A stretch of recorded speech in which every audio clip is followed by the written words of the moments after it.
Genesis chapter 41. When 2 full years had passed, so that means Joseph was in the prison 2 more years. Why? Why didn't God rescue Joseph? Well, he did, but the timing wasn't right. See, Joseph wanted to be rescued by this cupbearer and Pharaoh. But God said, no, it's not time.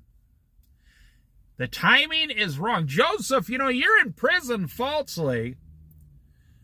You want to get out as fast as possible. If you're in the hospital with a sickness, you want to get out as fast as possible.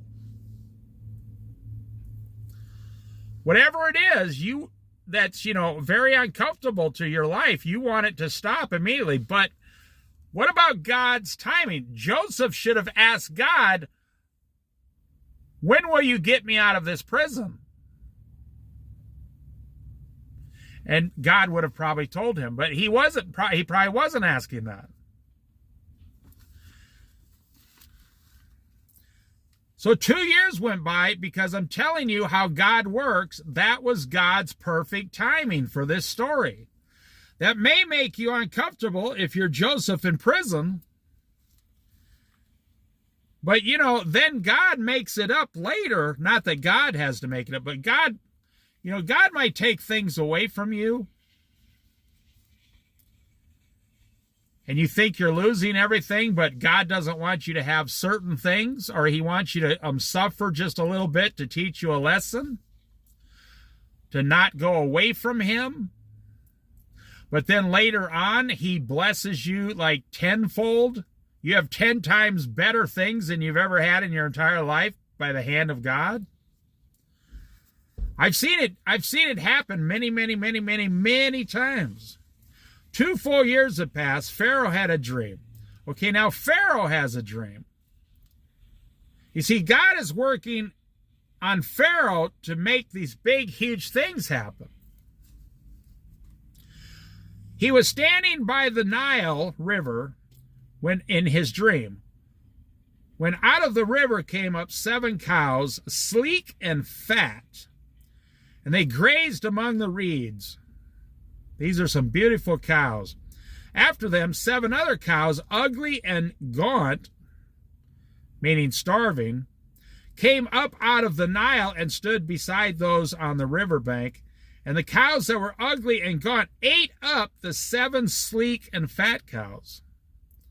Then Pharaoh woke up. He fell asleep again and had a second dream. 7 heads of grain, healthy and good, were growing on a single stalk. That's some pretty good grain. After them, 7 other heads of grain sprouted, thin and scorched by the east wind. The thin heads of grain swallowed up the 7 healthy, full heads. Then Pharaoh woke up. It had been a dream.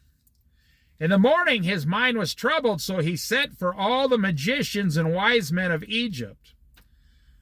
You see, God can give a believer a dream, and God can give a non-believer a dream. God can make you move to the right or left anytime he wants. It doesn't matter if you're his child or not. God uses everybody on the earth. But just because God uses you, it doesn't mean you're going to go to heaven. You can only go to heaven through Jesus Christ, faith in Jesus Christ. Then the chief cupbearer said, so he sent for all the magicians and wise men of Egypt. Pharaoh told them his dream, but no one could interpret the dream for him. You see, God's doing this too. God's confusing all their minds so they won't know what happened. Because God is going to lift up Joseph, actually, and bring him forward. 2 years later, yes, but the timing is perfect. Then the chief cupbearer said to Pharaoh, "Today I am reminded of my shortcomings." See, the chief cupbearer has to be very, very careful that he forgot about Joseph for 2 years. He has to word this to Pharaoh very carefully. Pharaoh could say, you knew of a guy who could interpret dreams from God for 2 years, and you never told me. He could cut his head off right there. I am reminded of my shortcomings. Pharaoh was once angry with his servants, and he imprisoned me and the chief baker in the house of the captain of the guard. Each of us had a dream the same night, and each dream had a meaning of its own. Now a young Hebrew was there with us. Now here the Hebrew reputation comes in.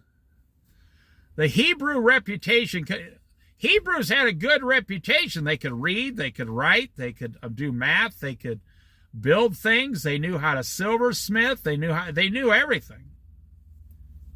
They were very valuable. So maybe I'm just saying when Pharaoh heard the word Hebrew, like they'd probably never had a lot of Hebrews around there.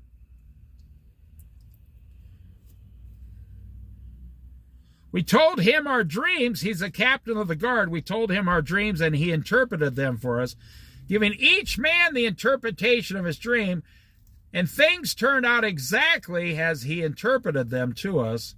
I was restored to my position, and the other man was impaled. So Pharaoh sent for Joseph, and he was quickly brought from the dungeon. Now you got to remember, they just don't bring him out of there in his prison clothes. He's going to go before Pharaoh, you know, the #1 leader in the country.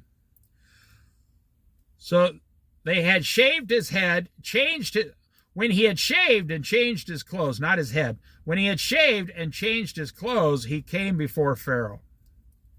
See, they had to clean him up real fast. Pharaoh said to Joseph, I had a dream, and no one can interpret it, but I have heard it is said that you, when you hear a dream, you can interpret it. Now, what you're going to hear next is how you should live your entire life.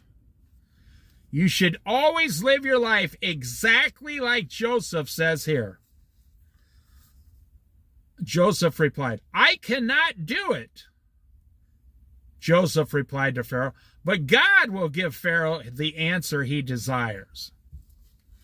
Never, ever, ever say, I can do it, when God's the one doing it. Never take credit for something God is done or going to do. The Bible says, do not boast or brag. You should say, I've only done my job. And the reason for this is when you see God, Jesus Christ in heaven at the rapture, you will realize how much insignificant we were on this earth and how we were like actual dust. Because when you see the glory of Christ and all his splendor, then you will realize that you were never something to brag about. I cannot do it, Joseph replied to Pharaoh, but God will give Pharaoh the answer he desires. Then Pharaoh said to Joseph, in my dream I was standing on the bank of the Nile. Now remember, if Joseph can interpret